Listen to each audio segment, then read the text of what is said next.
Bismillahirrahmanirrahim. Alhamdulillah. Wabillahi wassalatu wassalamu ala Rasulillah wa ala alihi wa ashabihi wa man walah. Rabbi shrah li sadri wahlul 'uqdatam min lisani yafqahu qawli, amma ba'd. Alhamdulillah. Syukur kita kepada Allah, pada malam ini kita dapat bertemu kembali untuk menyambung pengajian tadabbur siri surah Al-Maidah. Dan pada minggu yang lepas kita telah berhenti pada ayat yang ke-66, yakni ayat walau annahum aqamut taurata wal injil wama unzila ilaihim min rabbihim laakalu min fawqihim wa min tahti arjulihim minhum ummatun muqtasidah wa kathirun minhum sa'a ma ya'malun. Kalau kita notice dalam beberapa siri ini, ayat-ayat yang kita bicarakan banyak berkisar tentang orang Yahudi dan Kristian, ataupun apa yang kita sebut sebagai ahli kitab. Bentar, nak test. Di IG dengar suara tak? Ada yang kata tak dengar suara. Okey, dia sahabat-sahabat di IG, ada yang boleh respon, ada boleh dengar suara tak? Kita nak tunggu juga, kita dapatkan respon. Okey, IG dengar. Okey, alhamdulillah. So bagi yang siapa yang tak dengar, probably kata mungkin kena naikkan voice ke, ataupun ada isu pada speaker. Baik, kita teruskan kembali. Masih lagi pengajian kita berkisar tentang ahli kitab. Jadi pada ayat yang lepas kita dah sentuh tentang beberapa tuntutan yang Allah Subhanahu Wa Taala sentuh kepada ahli kitab. Dan setelah kita habis perbahasan tentang ayat yang ke-66, Allah nak isyaratkan kepada kita bahawa manusia itu tidak akan faham, tidak akan kembali kepada agama Allah Subhanahu Wa Taala dan juga syariatnya, melainkan sekiranya kita, hamba-hamba Allah yang beriman ini, yang mentauhidkan Allah ini, boleh menyampaikan dakwah ataupun seruan Islam itu kepada mereka. Dan Allah SWT bila nak membicarakan tentang hal ini, Allah pun sentuh tentang kepentingan, kebaikan, faedah yang kita boleh dapat daripada kita melakukan dakwah. Maka Allah sentuh di tengah-tengah ayat yang berkaitan dengan cerita-cerita berkaitan dengan Yahudi dan Kristian ini. Allah berbicara kepada Nabi-Nya sallallahu alaihi wasallam. Allah perintahkan kepada Nabi kita untuk menyampaikan seruan dakwah. Allah tekankan bahawa tanggungjawab Nabi sallallahu alaihi wasallam untuk menyampaikan seruan Islam. Maka dalam ayat yang ke-67 Allah SWT berfirman, A'udzu billahi minasyaitanir rajim.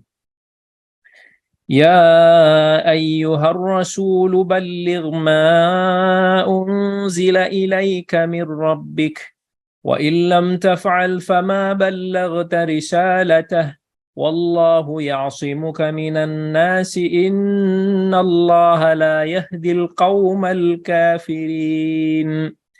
Allah kata, ya ayyuhar rasul balligh ma unzila ilaika min rabbik wa in lam taf'al fama ballaghta risalatah. Wahai rasul, ar-rasul maksudnya rasul yang dimaksud kat situ adalah Nabi kita Muhammad sallallahu alaihi wasallam.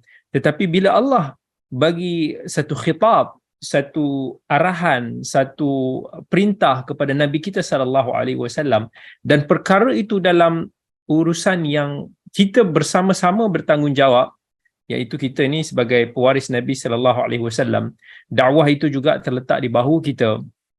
Maka seolah-olah apa yang Allah tuntut, apa yang Allah firmankan dalam ayat ini juga ditujukan kepada kita.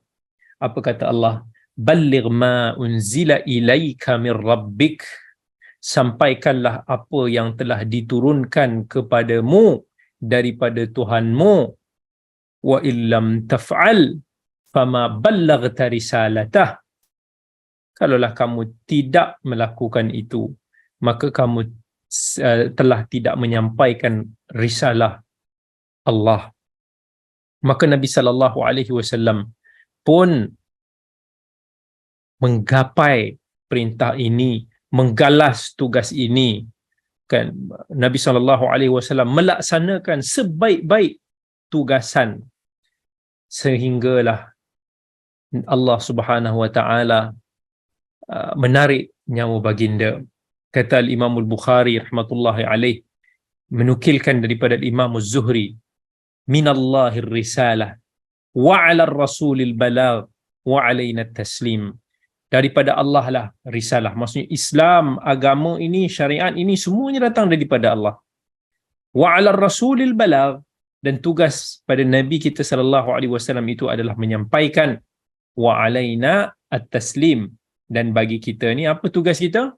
Kita terima apa yang Nabi SAW ajar kepada kita. Kita tidak tokok tambah, kita tidak ubah, kita tidak seleweng, kita tidak modify suka hati kita. Itu maksud at-taslim.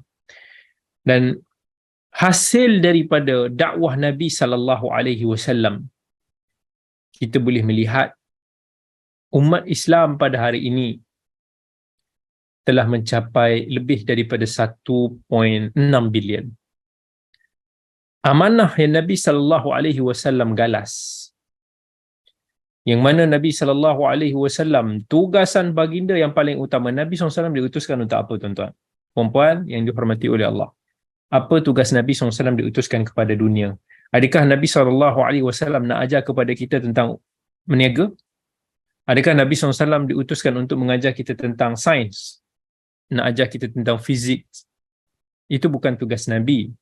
Sekalipun secara pekerjaan profesional Nabi SAW sebelum baginda diutuskan sebagai Rasul itu juga adalah sebagai seorang usahawan, pernah jadi sebagai seorang pengembala. Tapi bukan itu yang Allah tuntut kepada baginda untuk nak menyampaikan risalah ini. Apa yang risalah yang terkandung dalam dakwah Nabi SAW adalah yang paling utama sekali, mentauhidkan Allah. Dan yang kedua adalah membangunkan, menegakkan agama Allah di atas muka bumi ini. Dan yang ketiga, menjaga hubungan dengan manusia melalui akhlak Islamiyah. Kerana Al-Quran itu adalah risalah daripada Allah. Tetapi bagaimana Nabi SAW terjemahkan Al-Quran itu kepada kita? Melalui akhlak baginda. Sebab tu Aisyah radhiyallahu anha kata, kana khuluquhu Al-Quran. Akhlak Nabi SAW itu sendiri adalah Al-Quran. Nabi SAW sepanjang setelah diutuskan menjadi seorang Rasul selama 23 tahun, daripada umur baginda 40 orang,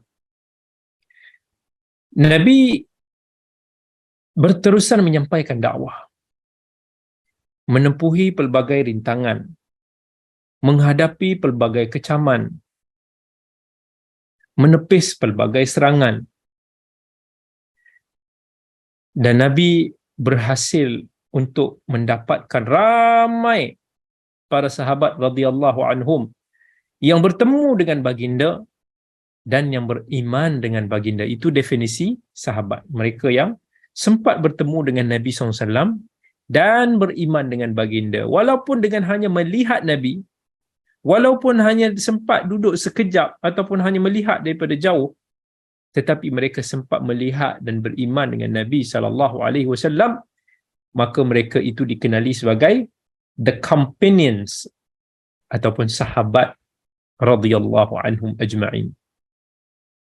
Mereka lah yang telah menyaksikan bahawa Nabi kita Muhammad sallallahu alaihi wasallam telah menjalankan amanah tugasan yang Allah berikan kepada baginda ini, sebagaimana yang kita dengar di dalam hadis ketika Nabi SAW sedang menyampaikan khutbah akhir baginda, khutbah selamat tinggal, dalam riwayat Muslim. Apa kata Nabi SAW? Ayyuhan nas, innakum mas'uluna anni fama antum qailun. Nabi SAW bagi tahu sesungguhnya kamu ni semua adalah tanggungjawab aku. Maka apa yang akan kamu kata? Maksudnya Nabi nak kata, tell me, adakah aku telah menjalankan tanggungjawab aku? You are the saksi. Maka kata para sahabat, nashhadu annaka qad ballaghta wa addaita wa nasaht. Kami bersaksi ya Rasulullah bahawa kamu telah menyampaikan, kamu telah melunaskan, melangsaikan, dan kamu telah menasihati. Maka Nabi SAW dengar penyaksian dan pengakuan daripada para sahabat. Nabi angkat jarinya tinggi ke langit. Dan Nabi SAW kata, Allahumma hal ballagt. Allahumma hal ballagt. Allahumma hal ballagt. Maksudnya Nabi nak bagi tahu, ya Allah, persaksikanlah bahawa aku telah menyampaikan agamaku ini. Ini di saat akhir-akhir sebelum kewafatan baginda sallallahu alaihi wasallam. Nabi tidak culas, Nabi tidak berputus asa. Alangkah bahagianya Nabi sallallahu alaihi wasallam ketika ini, ketika umat Islam sudah menjadi umat kedua terbesar di dunia, di seluruh negara, hasil daripada dakwah Nabi sallallahu alaihi wasallam yang menjadi asbab hidayah kepada kita semua. Betapa beruntungnya kita pada hari ini yang lahir sebagai seorang Muslim.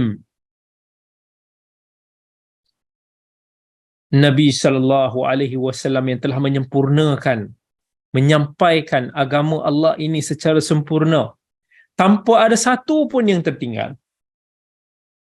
Kalaulah kita mendengar ada satu perkara-perkara baru dalam akidah, satu perkara-perkara baru dalam ibadah yang tak pernah diajar oleh Nabi sallallahu alaihi wasallam,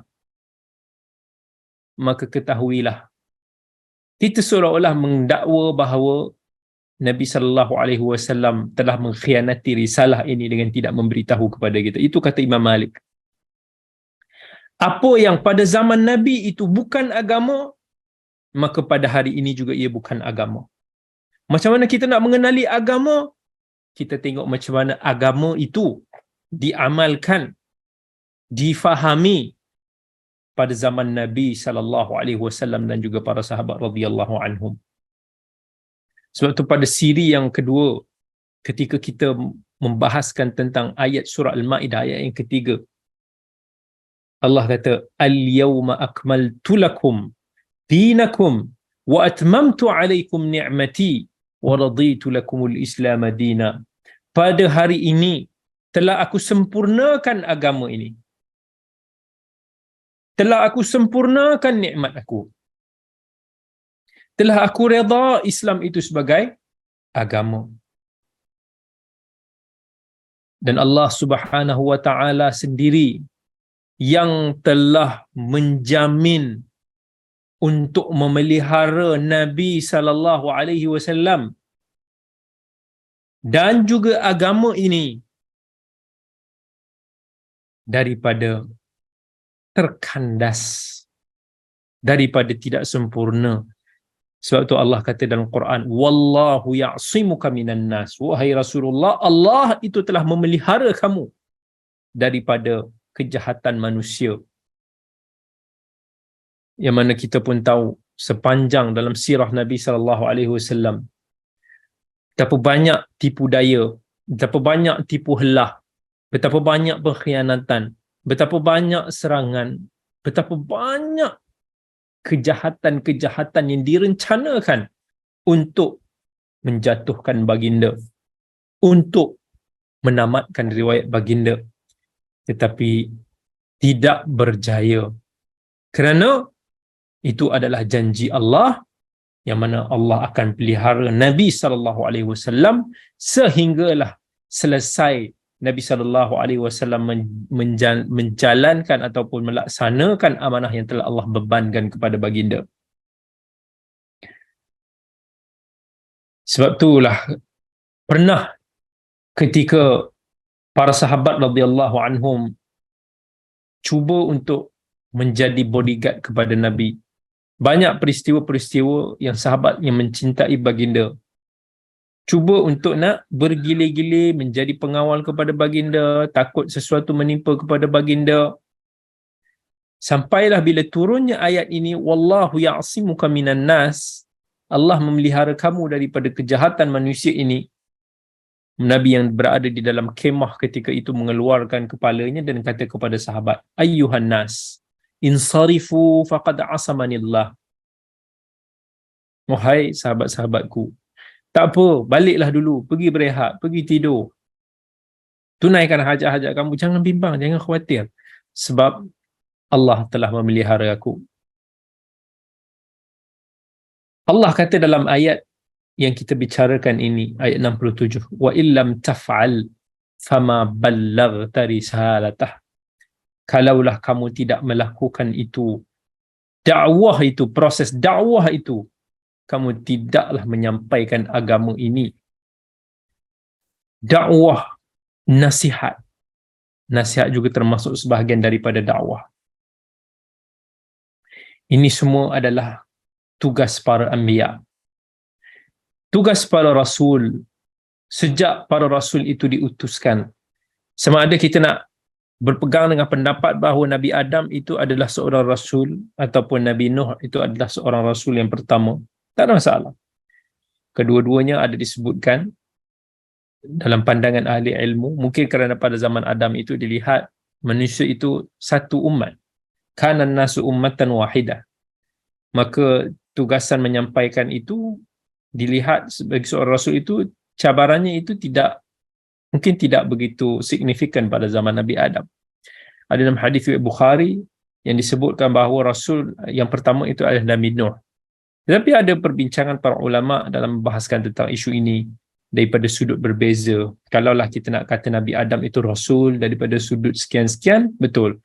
Maksudnya dia adalah sebagai yang menegakkan, menyampaikan Islam ini di kalangan anak-anak dia, keluarga dia. Maka mungkin daripada situ kita boleh anggap dia sebagai seorang rasul. Tapi kalau kita nak lihat daripada sudut manusia ini menjadi kufur, menjadi ingkar, telah berpecah belah, ya Allah katakan an-nasu ummatan wahidah fa ba'athallahu an-nabiyyina mubasysyirin wa mundhirin. Dan setelah manusia ini dah tidak menjadi satu ummah, dan ada yang kufur, ada yang pelbagai lagi yang mula meninggalkan agama Allah, maka diutuskan seorang rasul untuk berdakwah dengan cabaran-cabaran sebagai rasul yang ditentang. Maka daripada aspek itu mungkin kita boleh melihat Nabi Nuh adalah sebagai seorang rasul yang pertama. Dan Allah sebut dalam surah An-Nisa, rusulan mubashshirina wa mundhirin lialla yakuna lin-nasi 'ala Allahi hujjatun ba'da ar-rusul. Allah dah utuskan para rasul sebagai pembawa berita, pemberi peringatan. Pembawa berita gembira ini maksudnya mereka yang amal, mereka yang terima seruan ini akan mendapat syurganya, wa mundhirin, yang memberi peringatan kepada mereka yang ingkar, mereka yang degil, mereka yang kufur. Kenapa? Supaya kedatangan rasul itu akan menjadi hujjah di akhirat nanti, ketika mana manusia akan dihisab daripada manusia yang wujud di zaman Nabi Adam sampailah kepada manusia yang terakhir meninggalkan dunia ini. Semua kita akan berdiri di hadapan Allah, semua kita akan dihisab, yang mana para rasul ini akan menjadi hujjah kepada kita. Even wasilah-wasilah hari ini, media-media sosial pada hari ini juga akan menjadi hujjah kepada kita. Medium-medium yang memudahkan kita untuk mendapatkan maklumat, untuk mengkaji, untuk mencari kebenaran. Sekiranya tidak kita gunakan untuk mencari kebenaran, maka dia akan menjadi peluru bagi kita. Maka ini, dakwah ini adalah tugas Nabi sallallahu alaihi wasallam, para rasul yang mengajak ke arah kebaikan, menjauhkan manusia daripada keburukan. Allah sebut tentang Nabi kita Muhammad sallallahu alaihi wasallam dalam suratul Ahzab. Ya ayyuhan nabi, inna arsalnaka syahidan wa mubasysyiran wa nadhira wa da'iyan ila Allah bi'idhnih wa sirajan munira. Wahai nabi, kami telah mengutuskan kamu sebagai saksi, sebagai pembawa berita yang baik, sebagai pembawa berita peringatan, sebagai da'i kepada Allah, sebagai penyuluh yang menerangi manusia. Dan Allah perintahkan kepada Nabi sallallahu alaihi wasallam supaya menjelaskan kepada para umat, kepada kita ni semua, bahawa apa yang Nabi sallallahu alaihi wasallam lakukan ini adalah tugasan tanggungjawab baginda dan tanggungjawab mereka yang mengikuti baginda. Allah sebut dalam surah Yusuf, "Qul hadhihi sabili ad'u ila Allah ala basirah ana wa man ittaba'ani." Katakanlah bahawa ini Islam, ini adalah jalanku. Ad'u ila Allah, yang mana aku menyeru kamu semua kepada Allah. Ala basirah, dengan penjelasan, dengan ilmu, dengan pengetahuan. Ana wa manittaba'ani. Ini tugas aku dan mereka yang mengikuti aku. So kita boleh nampak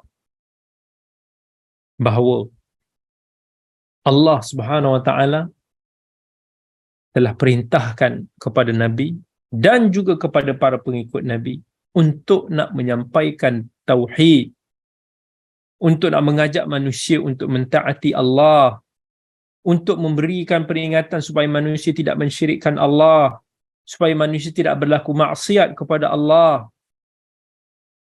Ini adalah satu tugasan kedudukan yang tinggi, yang terpuji, yang mulia, sekiranya kita melaksanakannya dengan cara yang diridai oleh Allah. Allah Ta'ala basirah. Tapi syarat kita nak menyampaikan ilmu, nak berdakwah, kena ala basirah. Maksudnya kita kena jelas. Kita kena ada ilmu dalam apa yang kita nak sampaikan. Kan bukanlah bermaksud semua orang ni boleh bercakap sembrono. Itu pun tak betul juga. Sometimes ada orang dia cuba atas semangat untuk menjadi da'i. Dia rasa dia boleh cakap apa saja. Dia petik sana, petik sini. Dia seolah senang nak menjadi da'i. Tak begitu. Sebab apa pun Allah dah sebut dalam beberapa ayat yang menjelaskan kepada kita, pentingnya sebelum kita dakwah itu kita kena ada bekalan. At least dalam apa yang kita nak sampaikan. Itu penting. Kita nak mengajak orang ke arah Islam, kita kena ada knowledge tentang agama kita juga. Bukan bererti kita kena jadi ulama, baru kita boleh jadi seorang da'i, baru boleh kita berdakwah. No.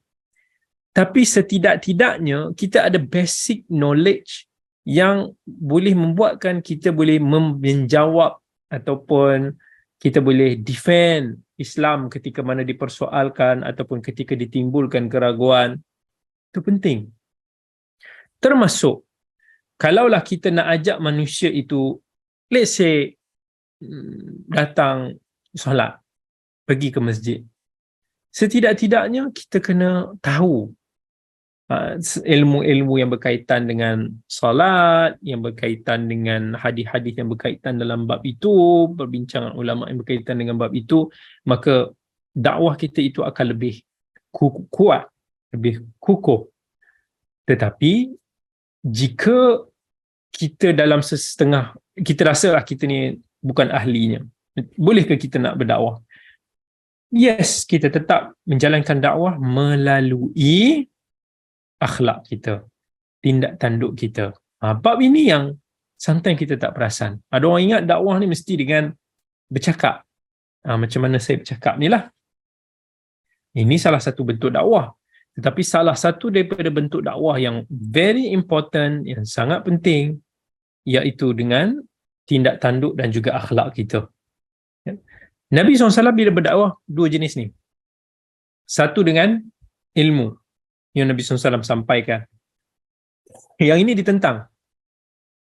Dan satu lagi, ramai orang-orang musyrikin dulu memeluk Islam hanya dengan melihat akhlak Nabi sallallahu alaihi wasallam, melihat senyuman Nabi, melihat tutur cara baginda, melihat kepribadian baginda, melihat amanah baginda, melihat kesopanan baginda, melihat akhlak ini yang mana disepakati ummah bahawa ini benda yang baik. Tapi kalaulah kita ada ilmu tapi akhlak kita macam hantu, itu akan merosakkan imej Islam. Dia akan merosakkan imej dakwah kita ni. Tetapi jika kita tiada ilmu tetapi kita ada akhlak, itu akan lebih dilihat indah. Dan cuma kita kena berhati-hatilah, sebab dalam perkara-perkara yang kita tak ada ilmu, mudah untuk nak kita tergelincir. Orang yang berdakwah kepada Allah, setiap daripada kata-kata dia adalah kata-kata yang terbaik. Tindak tanduk dia adalah tindak tanduk yang terbaik. Sebab tu Allah Subhanahu Wa Taala sebut dalam surah Fussilat, وَمَنْ أَحْسَنُ قَوْلًا مِّمَّنْ دَعَا إِلَى اللَّهِ وَعَمِلَ صَالِحًا وَقَالَ إِنَّنِي مِنَ الْمُسْلِمِينَ. Allah kata, siapa lagi yang lebih baik kata-katanya, ucapannya daripada mereka yang menyeru kepada Allah. Maksudnya orang yang berdakwah, itulah kata-kata yang baik. Walaupun mungkin orang tu tak pandai berkata-kata, orang tu mungkin taklah pandai sangat nak berceramah, taklah pandai sangat untuk nak convince, meyakinkan orang, tapi setiap butir kata-kata yang disampaikan itu, yang dilakukan kerana Allah itu, di atas dasar ilmu itu adalah kata-kata yang terbaik. Wa amila salihah, begitu juga orang yang beramal saleh, itu adalah yang terbaik sekali, Allah kata. Wa qala innani minal muslimin, dan orang yang berbangga mengatakan bahawa aku ini adalah orang Islam. Hari ini kita umat Islam sudah berasa segan, sudah berasa malu untuk nak mengaku kita sebagai orang Islam. Sama ada kerana kita jahil dengan agama kita, ataupun kerana hari ini umat Islam sudah banyak yang kita tengok mendatangkan masalah. Maka kita boleh melihat orang-orang yang saleh daripada kalangan para sahabat, dari kalangan para tabi'in, daripada kalangan salafus saleh, sampailah kepada khalafus saleh ini sekarang. Mereka yang cuba untuk nak grab tugasan ini, tanggungjawab ini, kerja mulia ini.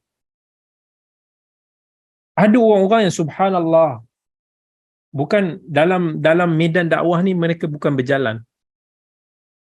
Mereka yang berlari, berusaha. Memang keinginan dia nak buatkan masyarakat, orang di sekeliling dia at least dapat knowledge, dapat kembali kepada sunnah, dapat hidayah. Yes, akan ada orang-orang begitu. Even misal kata, yalah, kita kenal beberapa orang biasa. Orangnya, maksudnya orang biasa ni kita kata, dia bukan orang yang ada berlatar belakangkan agama. Orang yang kerja dalam bidang profesional, orang yang mungkin suri rumah. Tetapi bila melibatkan bab dakwah dan ilmu ni, subhanallah, sometimes kita yang belajar agama ni, kita yang rasa macam ada something pengetahuan pasal agama ni pun rasa malu melihatkan kesungguhan mereka.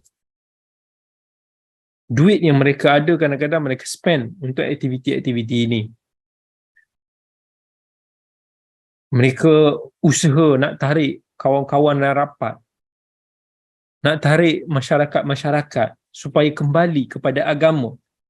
So manusia ni ada macam-macam. Ada orang yang subhanallah jauh daripada agama, dia tak tahu basic pun pasal agama sangat. Ada orang yang memang dia cuma ingat agama ni doa, mungkin lah kena pergi solat raya ke. Ada orang yang mungkin dia ada pengetahuan asas, tapi dia tak berapa peduli. Ada orang yang mungkin pernah belajar tapi dia tak berapa menghayati ataupun amalkan, macam-macam masyarakat. Tapi bila mana ada insan-insan ini, jangan ingat insan-insan ni orang macam saya, tak. Orang-orang yang ustaz-ustaz, saya bukan ustaz lah, tapi maksudnya orang-orang yang menyampaikan agama ni bukan kami je. Saya bagi tahulah, and sometimes semangat kita ni, kita akan rasa lebih semangat kerana ada orang-orang insan-insan macam ni. It's very hard to say no. Disebabkan mereka yang subhanallah concern. Even kalau kita kata misalnya orang yang menganjurkan kuliah kita malam ini, Local Ihsan, dan saya tak nak sebutlah siapa, dan dia tak mau namanya disebut.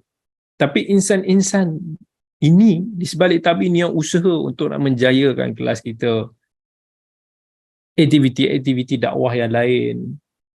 Orang yang appreciate dengan hidayah yang mereka dapat. Orang yang appreciate dengan nikmat ilmu yang mereka pelajari dan mereka nak kongsikan bersama orang lain. Sometimes dia tak perlukan ramai. Wallahi kita tak perlukan ramai. Kadang-kadang orang ingat, oh kalau kita nak kena kuliah, kita nak kena ceramah, kita nak kena ada ribuan orang, kita nak kena ada jutaan orang. No. Apa yang penting dalam dakwah ini adalah mereka yang ikhlas, mereka yang mendapat barakah daripada Allah. Wallahi itu yang terbaik. Saya bagi kita contoh. Kata Nabi SAW, kita tengok dakwah Nabi SAW sebelum Nabi SAW berhijrah ke Madinah. Apa asbab orang-orang Madinah menerima Islam sebelum lagi daripada Nabi SAW pergi berhijrah ke Madinah? Benda tu berlaku dalam, kita kata dalam 2 tahun sekitar itu. Kalau kita ingat, daripada 6 orang Madinah atau ketika dikenali sebagai Yathrib yang terjumpa dengan Nabi SAW di kawasan-kawasan masyair haji di Mekah. Daripada 6 orang itu yang akhirnya memeluk Islam bila mana mereka sedar tentang era jahiliah yang mereka lalui, dan mereka berjanji kepada Nabi SAW, kami akan pastikan dakwah Islam ini sampai masuk ke setiap rumah di Yathrib atau Madinah. Apa impak dia? Tahun depan, bila berlakunya perjanjian Aqabah, datang 12 orang pemuka-pemuka kabilah-kabilah daripada Madinah, datang untuk berbai'ah dengan Nabi SAW. Nabi SAW utuskan bersama dengan mereka pergi ke sana Mus'ab bin Umair radhiyallahu anhu, seorang anak muda yang tampan, yang lahir daripada keluarga bangsawan yang kaya, akhirnya dibuang oleh keluarga kerana Islam, sanggup berkorban pergi ke Madinah, bekerjasama dengan pemuka-pemuka ini untuk nak menyampaikan Islam, sehinggalah akhirnya Islam tersebar di pelosok Madinah sebelum lagi daripada Nabi SAW pergi berhijrah ke Madinah. Bahkan mereka lebih ramai dalam tempoh 2 tahun itu, lebih ramai yang memeluk Islam berbanding dengan 13 tahun dakwah Nabi SAW di kota Mekah.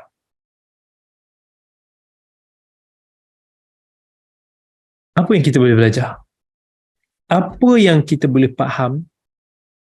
Kita tengok daripada 6 orang yang Allah berikan keberkatan, daripada 6 orang ini tersebar ilmu, tersebar agama Allah ini, menjadi asbab kebaikan yang begitu besar di bumi Madinah. Inilah yang kita perlukan. Insan-insan yang ikhlas, yang usaha, yang mereka tahu li ayyahdiyallahu bika rajulan wahidan khairul laka min an yakuna laka hamrun na'am. Walaupun dengan seorang kita boleh tarik dia ke jalan hidayah, tak kira lah orang tu mungkin orang Islam daripada mereka yang jahil menjadi orang yang berilmu, orang yang faham agama, orang yang sebelum ini bergelumang dalam maksiat dan bid'ah akhirnya kembali kepada sunnah, ataupun orang yang bukan Islam kemudian memeluk Islam, semua ini adalah daripada mereka daripada lorong kegelapan menuju ke jalan hidayah. Itu kalau kita boleh tarik walau seorang. Nabi kata itu lebih baik daripada kenderaan yang paling mahal. Itu baru seorang. Bayangkan kalau lagi ramai. Dan itu sometimes subhanallah kita dapati secara peribadi banyak kita boleh jumpa pada golongan wanita lah. Golongan wanita yang selalu menjadi tulang belakang dakwah. Mungkin kita tak sedar lah. Subhanallah. Dan golongan wanita lah juga yang paling ramai hadir ke majlis-majlis ilmu kebiasaannya. Majlis-majlis ilmu yang berkaitan dengan wanita, itu majlis ilmu yang ramai. Lelaki diikut musim lah. Ataupun diikut orang, diikut trend. Tapi ramai daripada jemaah wanita yang biasanya mereka ni istiqamah. Especially yang tua-tua yang datang belajar, subhanallah. Inilah yang Allah sebut dalam Quran dalam surah Yasin. Masyarakat kita selalu baca, waja'a min aqsal madinati rajulun yas'a qala ya qaumi ittabi'ul mursalin. Ada orang yang datang daripada ceruk Madinah, berlari, bersungguh-sungguh, dia kata, wahai kaum, wahai manusia, ikutlah seruan ini, seruan Islam ini. Dalam hadis riwayat Muslim daripada hadis Sahal bin Sa'ad radhiyallahu anhu, dia kata kepada Ali bila mana diutuskan untuk menyampaikan, untuk berperang ataupun masuk ke kota Khaybar, Nabi SAW bagi tahu, inilah hadis yang kita sebut tadi. Wahai Ali, kalaulah kau boleh membawa manusia itu walau seorang ke jalan hidayah, itu lebih baik daripada unta merah. Unta merah ni macam Ferrari merah, kenderaan mahal pada zaman itu. Sebab apa? Kita faham, kita nak tarik manusia ke jalan ni. Dan Nabi SAW sebut lagi dalam hadis riwayat Muslim, man da'a ila huda kana lahu minal ajri mithlu ujuri man tabi'ahu la yanqus dzalika min ujurihim syai'a. Siapa yang boleh membawa manusia ke jalan hidayah, dia akan dapat pahala orang itu, orang yang mengikuti dia, tanpa berkurangan sikit pun. Kita ajak manusia, kita jadi asbab manusia faham tentang salat, maka setiap daripada salat dia tu kita akan dapat sama macam pahala yang orang tu buat. Bayangkan double, triple, lebih lagi, orang kata macam MLM punya business. Tapi ini untuk akhirat. Jadi sahabat-sahabat semua, orang yang always usaha untuk nak dakwah, menjadi asbab kepada ilmu, menjadi asbab kepada kebaikan, Allah pasti akan bagi dia pahala. Pahala dia akan berjalan walaupun dia sedang tidur di atas katil dia. Orang panggil, kalaulah dalam istilah duit ni macam orang panggil financial freedom. Dia ada passive income. Dia boleh duduk rumah pun duit masuk. Kan? Kita kata ada business, ada investment yang keep running. Walaupun dia tidur, duit dia tetap masuk. Begini juga dalam dakwah. Kita boleh mendapatkan pahala yang besar dan luar biasa dalam keadaan kita tidur, jika kita menjadi asbab kepada kebaikan orang lain. Bahkan selepas kita mati, benda itu akan berterusan sampai ke hari kiamat selagi mana kebaikan itu berjalan. Kita sampaikan ilmu pada orang ni sampaikan ilmu kepada orang ni sampaikan ilmu kepada orang ni. Itu semua yang menjadi asbab kepada kita berterusanlah pahala kita. Sampai bila-bila. Sebab tu, tapi adalah beberapa benda yang dalam kita nak menyampaikan dakwah, ada beberapa pesanan yang saya nak pesan kepada diri saya sendiri. Dan manfaatnya boleh diambil oleh sahabat-sahabat semua. Moga-moga ini semua boleh menjadi panduan kepada kita dalam kita berdakwah kepada Allah. Pertama-tama sekali, seperti mana amalan-amalan kita yang lain, begitu juga dalam kerja mulia, tugasan yang terindah, terbaik ini, kita pertama sekali kena jaga hati kita. Dakwah kita ikhlas kepada Allah Subhanahu wa taala. Qul hadhihi sabili ad'u ila Allah. Kita buat ini kerana Allah. Betapa ramai manusia hari ini yang ada juga manusia yang mereka ini mungkin berdakwah bukanlah kerana mengharapkan ganjaran Allah. Mungkin ada. Tetapi ada yang sudah bercampur baur. Ada yang kerana inginkan perhatian. Ada yang mungkin inginkan views. Ada yang mungkin inginkan populariti. Ada yang mungkin kerana inginkan duit. Mungkin ada yang inginkan jawatan. Dan sebagainya lah. Bercampur baur. Ada yang menjadikan dakwah ini sebagai career. Mereka yang merasakan periuk nasib mereka adalah daripada dakwah. Walaupun tidak salah untuk menerima pemberian ataupun upah daripada tugas yang kita lakukan. Tetapi dalam bab ini, hati itu paling penting untuk nak kita jaga, kerana kita tak mahu hati kita ini bergantung harap kepada itu. Kita tak mahu hati kita ini, kalau kita tak dapat habuan itu, kita pun tak mahu buat. Itu yang susah. Al-Imam Syafi'i rahmatullahi alaih, dia nak ingatkan kepada orang, manusia ni kalau nak mendakwah ni bukan untuk nak orang ingat kita. It's not about our legacy. Sebab yes, ada kadang-kadang tokoh-tokoh agama yang pernah sebut, dia cuba untuk nak buat satu legasi. Orang akan ingat pasal dia. Orang akan hargai sumbangan dan jasa dia. Ada tokoh yang melihat ataupun inginkan dakwah ke arah seperti itu. Saya honestly, saya bagi tahulah, ada setengah ustaz bila disebut tokoh-tokoh yang bagi tahu bahawa dia inginkan dakwah dia tu jadi satu legasi. Saya kata I don't. Sebab dakwah ini saya tak menganggap ia adalah satu yang kita nak tinggalkan orang sebagai satu legasi kita. No.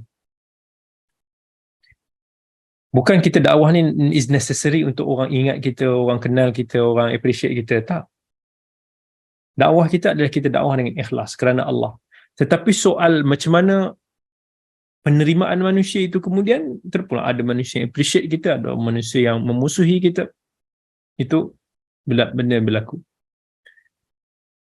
Ambil faedah daripada kata-kata Imam Syafi'i rahmatullahi alaih. Dia kata, wadidtu anna an-nasa ta'allamu hadzal ilma wa lam yunsab ilayya minhu syai'. Aku mengharapkan, Imam Syafi'i yang terkenal tu, yang menjadi seorang tokoh mazhab fiqh yang terbesar di dunia ketika ini. Dia kata, aku mengharapkan manusia yang belajar daripada aku ini, dia tidak menisbahkan kepada aku satu apa pun. Maksudnya, janganlah nak bagi tahu Syafi'i kata apa, Imam Syafi'i, pandangan Imam Syafi'i. Imam Syafi'i tak mau. Tapi aneh, pada hari ini ada pendakwah-pendakwah yang bila dia berdakwah, dia asyik melihat diri dia, cerita pasal diri dia. Dia cuba untuk nak jadikan diri dia macam hero. Dia cuba untuk nak rasa diri dia. Nak bagi orang ni macam sebut pasal dia lah. Nak cerita kesusahan dia, nak ini pasal dia, pasal dia. Dan dia suka bila mana manusia tu petik kata-kata dia, buat video pasal dia, ulas pasal dia, melawan untuk dia, bergaduh untuk dia, berbicara pasal dia. Ya lil asaf, benda ini is reality dan memang berlaku. Berlaku dalam dakwah kita, berlaku di kalangan asatizah, penceramah. Hakikat ikhlas ini adalah hakikat yang bukan mudah. Tak semudah kita berbicara. Walaupun pada saya yang sedang berbicara tentang ikhlas pada ini, this is one of the topic yang berat untuk nak dibicarakan. Sebab nak menjaga hati ni, Allah uji. Ya muqallibal qulub, hati yang berbolak-balik. Thabbit qalbi ala dini. Ya Allah, tolong tetapkan hati aku. Paling risau bila mana ada orang belajar agama ini sebab dia nak jadi mufti, dia nak menjadi tokoh, dia nak menjadi somebody, dia maukan itu, dia maukan ini. This is bahaya. Manusia dia tak nampak mana it is a thin line yang mana kita nak jaga dalam bab tersebut. Sekejap termasuk sini, mungkin sekejap termasuk ke sini. Itu yang paling dangerous.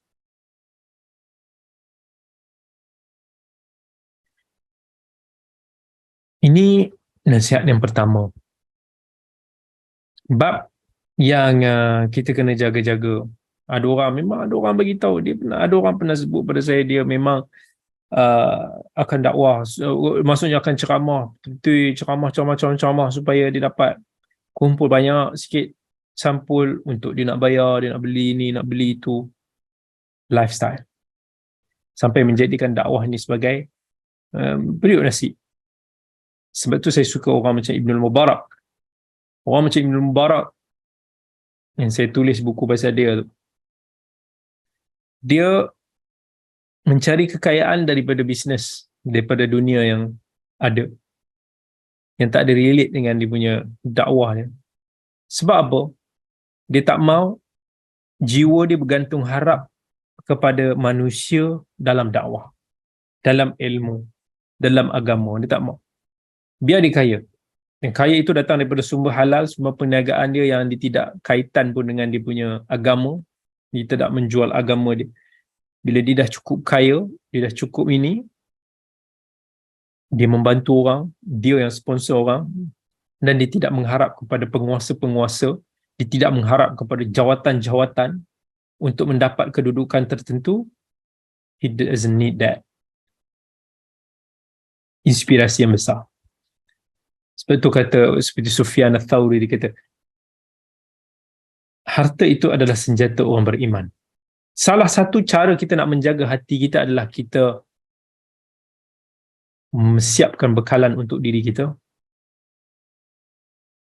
Kita cukup, kita rasa diri kita dah ada apa yang memadai sampai kita tidak perlu bergantung harap kepada manusia, bergantung harap kepada jawatan-jawatan. Bukan kita nak menafikan jawatan itu tak penting, jawatan itu penting dalam dakwah, tapi mengharapkan jawatan itu dengan menggunakan alasan dakwah, there's a problem. Bukannya menjadi kaya itu salah, tak salah kalau kita dapat kekayaan daripada cara yang halal, tetapi kita mengharapkan kekayaan itu dengan menggunakan alasan dakwah itu, menggunakan agama itu, that's the problem. Ini yang, sebab benda-benda ni semua boleh menggoyahkan kita punya hati. Tak salah untuk menjadi seorang yang popular, tetapi kita mengharapkan populariti itu daripada dakwah, that's a problem. Pesanan yang kedua, seorang da'i, dia perlu kena ada bekalan. Dia kena always tambah knowledge dia. persiapan-persiapan dalam medan dakwah. Allah pun sebut dalam Quran, wa qur rabbi zidni ilma, wahai Tuhan tambahkanlah aku ini ilmu.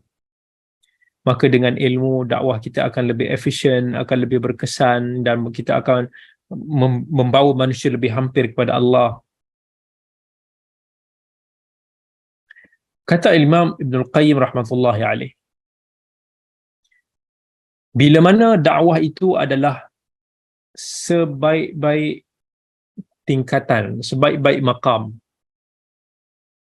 yang paling afdal, tugasan yang paling afdal, maka ianya tidak akan kita dapat melainkan dengan ilmu. Nak mendapat dakwah yang sempurna, kena cuba dapatkan kesempurnaan daripada sudut ilmu. Maksudnya, kena persiapkan diri kita dengan ilmu. Dengan kadar yang cukup untuk menegakkan ataupun menonjolkan kemuliaan ilmu ini. Yang cukup untuk nak kita menangkis syubhat-syubhat, dan yang boleh membuatkan kita berani untuk mengatakan aku tidak tahu di dalam perkara yang kita tak tahu.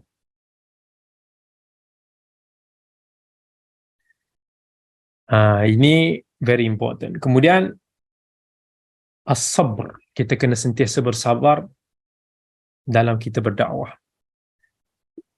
Berpesan kepada orang untuk kita sabar. Surah Al-Asr, innal insana lafi khusr illa alladhina amanu wa amilus salihat wa tawasaw bil haqq wa tawasaw bis sabr. Allah puji orang yang tak akan rugi adalah orang yang saling berpesan dengan kesabaran. Allah pesan kepada Nabi SAW, fasbir kama sabara ulul azmi minar rusul wa la tasta'jil lahum. Bersabarlah kamu sebagaimana para nabi, para rasul ulul azm. Kesabaran mereka yang telah diuji dengan begitu dahsyat. Nabi Ibrahim, Nabi Musa, Nabi Isa, antara Nabi Rasul ulul azm. Kesabaran kita ni antaranya adalah boleh kita tengok bila mana kita tidak tergesa-gesa mengharapkan kejayaan. Sahabat-sahabat Nabi dulu pun pernah ada. Khabbab bin al-Arat masa di awal-awal Islam, masa mereka orang Islam tu kena seksa, dia orang berdoa, dia kata, ya Rasulullah, ala tastansir lana, tak boleh ke kau minta je pertolongan daripada Allah, bantu kami, ala tad'u lana, doakan kami, doakan kemenangan untuk kami. Nabi SAW pun bagi tahu kepada sahabat masa itu yang tengah tertekan kerana disiksa. Dia kata, wahai sahabat-sahabatku, umat-umat sebelum ini telah disiksa dengan lebih teruk daripada ini. Ada daripada mereka yang telah digaji terbelah dua. Tetapi mereka ini bersabar, mereka teguh di atas agama Allah. Wallahi la yutimmannallahu hadzal amr hatta yasiru ar-rakib min San'a ila Hadramaut la yakhafu illa Allah wa dhi'ba ala ghanabih walakinnakum tasta'jilun. Demi Allah, Nabi nak bagi tahu akan agama Allah ni pasti akan tersebar sampai satu tahap. Maksudnya sampai ke akhir zaman yang mana manusia ini sudah mencapai satu keamanan, manusia dah tak ada takut melainkan kepada Allah. Even Nabi nak bagi tahu bahawa serigala pun boleh beriringan dengan kambing. Tetapi Nabi kata, walakinnakum tasta'jilun, tetapi kamu ini terlalu tergesa-gesa. Kemudian antara lagi, para pendakwah kena faham bahawa dakwah Islam ini adalah satu dakwah yang global, yang penting untuk kita sebarkan, bukan hanya untuk kita simpan di dalam dada-dada kita semata-mata. Yang kita kena usaha untuk nak cuba tarik manusia, dan kalau boleh kita sebarkan lebih luas, itu lebih baik. Kalau boleh kita dapat sebarkan ke seluruh alam ini, itu lebih baik. Walaupun kita tak boleh buat kerja tu seorang dirilah. Kita perlukan kepada orang, kita perlukan kepada usaha, kita perlukan kepada masa. Allah kata, Islam ini, wama arsalnaka illa kaffatan linnas. Allah tak utuskan Nabi SAW ini melainkan untuk manusia, untuk semua manusia. Sebab itulah para ulama, para pewaris Nabi, para duat, mereka faham tentang benda ni. So mereka usaha gigih untuk nak continuously berdakwah. Mereka tahu ini adalah tanda kejayaan adalah kita berterusan untuk menegakkan al-amru bil ma'ruf wan nahyu 'anil munkar. Ini adalah nasihat dalam agama, ini adalah dakwah yang perlu kita lakukan. Syekh Ibn Baz rahmatullahi alaih, Syekh Ibn Baz dia kata wajib bagi semua orang yang mampu, baik ulama, baik pemerintah, baik para pendakwah, untuk nak usaha untuk nak sampaikan dakwah ini ke seluas mungkin, ke seluruh dunia lah, semampu mungkin. Sebab mana ayat yang kita baca tadi, ayat 67 surah Al-Ma'idah tadi, Allah kata ya ayyuhar rasul balligh ma unzila ilaika min rabbik. Itu adalah satu tuntutan. Para rasul ditugaskan untuk menyampaikan. Begitu juga kepada kita, tugasan kita juga adalah untuk nak menyampaikan. Nabi beritahu ballighu anni walau ayah, sampaikanlah daripada aku walaupun sepotong ayat. Kalau tak kerana usaha-usaha mereka terdahulu yang nak berusaha sampaikan kepada kita, maka hari ini mungkin kita tidak akan berada di tempat mana kita pada hari ini. Maka dikala duat-duat yang semakin berkurangan pada zaman ini, kemungkaran yang berleluasa pada zaman ini, kejahilan berleluasa pada zaman ini, maka dakwah ini sudah menjadi tuntutan fardu ain kepada kita semua berdasarkan kepada kemampuan kita masing-masing. Kalau kita duduk kat kampung, kita punya tanggungjawab di situ. Kalau kita duduk di taman, kita ada tanggungjawab kita di situ. Kalau kita berada di mana-mana sahaja, kita ada tanggungjawab di situ. Usaha untuk nak sampaikan agama Allah ini sebaik mungkin.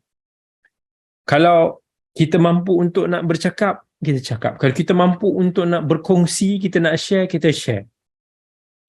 Itu semua adalah fadilat, kelebihan yang kita boleh dapati pada hari ini, di zaman ini yang semudah pada kita tengok di medsos ini, dengan di hujung jari ni, kita dah boleh dapat kongsi ilmu.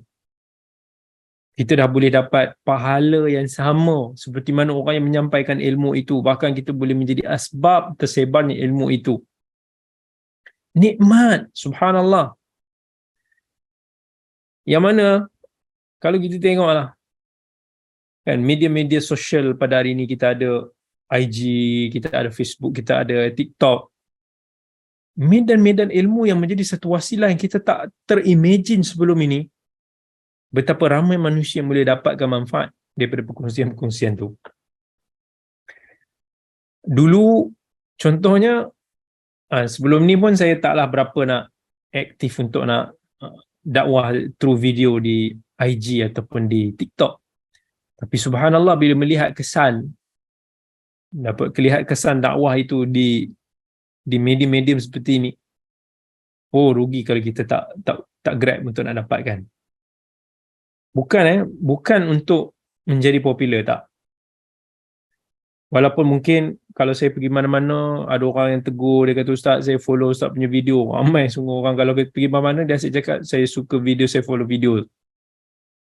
Bukan itu yang kita cari. Tapi daripada situ, kita akan ukur, Masya Allah, subhanallah, impact dia is very, very good.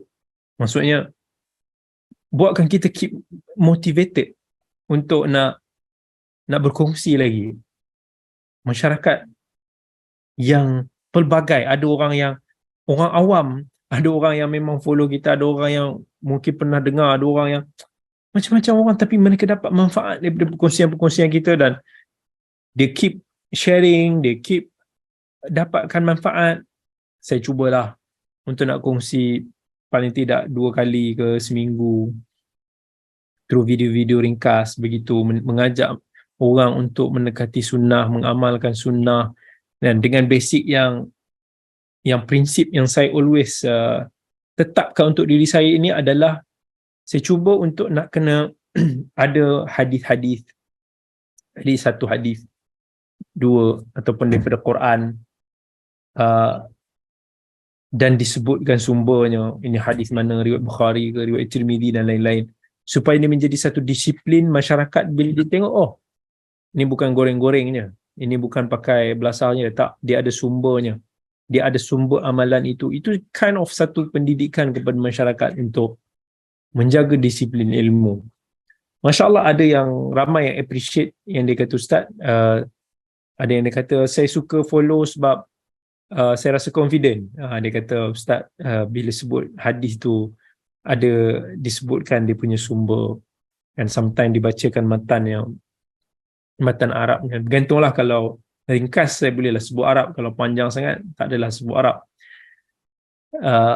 Tapi Alhamdulillah, daripada dakwah itu kita boleh, kan, daripada simple kind of video itu sometimes dilihat, ditonton oleh, ada yang jutaan, ada yang ratusan ribu, ada yang puluhan ribu. Tapi subhanallah, dengan hanya duduk di tempat ini, di kerusi ini, di meja ini, mesej kita tu boleh disampaikan.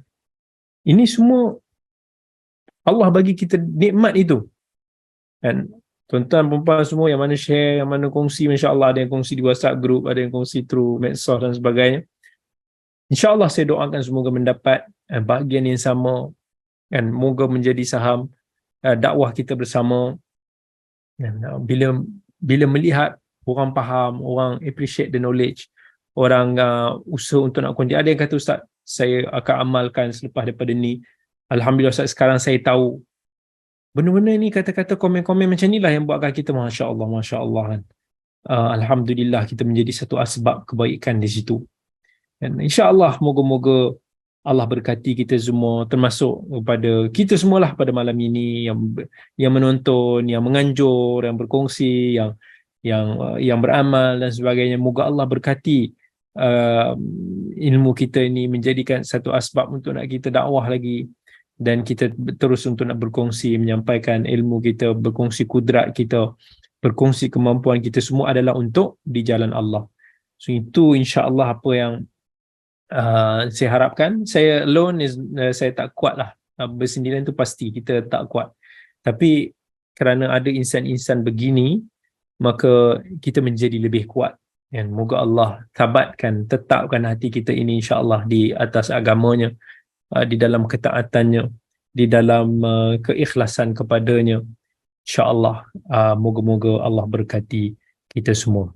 InsyaAllah esok saya share lagi satu video ringkas lagi untuk perkongsian kita sama. Sometimes saya post hari Rabu malam atau Khamis, ataupun Sabtu atau Ahad, begitulah. InsyaAllah saya akan postkan di medsos yang saya ada, di IG, di TikTok, di Facebook. Boleh nantilah tengok, insyaAllah. Kita tengoklah, kalau ada cadangan-cadangan topik-topik lain yang bersesuai, boleh komen lah. Nanti insyaAllah kita boleh dapat idea sikit untuk nak bercakap. Kadang-kadang idea tu tiba-tiba datang, kadang-kadang idea tu macam kita nak apa idea yang kita nak cakap kan. Tapi insyaAllah moga ada kebaikan bagi itu semua, menjadi amal saleh kita sampailah kita tiada lagi di dunia ini. Aqulu qawli hadha wa astaghfirullahal azim li wa lakum. Wassalamualaikum warahmatullahi wabarakatuh. Kita bertemu lagi pada minggu akan datang. Kita sambung lagi pada ayat 68. Assalamualaikum. Selamat malam.